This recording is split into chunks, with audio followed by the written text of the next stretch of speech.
യവനപ്രിയ എന്ന പേരിൽ അറിയപ്പെടുന്ന സുഗന്ധവ്യഞ്ജനം ഏത്? കുരുമുളക്. ഭൂമിയുടെ ശ്വാസകോശങ്ങൾ എന്നറിയപ്പെടുന്നത്? മഴക്കാടുകൾ. ലോകത്തിലെ ഏറ്റവും വലിയ മഴക്കാടുകൾ ഏതാണ്? ആമസോൺ മഴക്കാടുകൾ. വിദ്യാഭ്യാസ ചാനലായ വിക്ടേഴ്സിലൂടെ സംപ്രേഷണം ചെയ്യുന്ന കാർഷിക പരിപാടി ഏത്? നൂറുമേനി.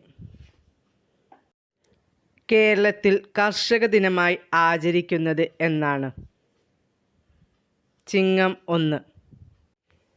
മൺസൂൺ എന്ന വാക്ക് ഏത് ഭാഷയിൽ നിന്നാണ് രൂപം കൊണ്ടത്?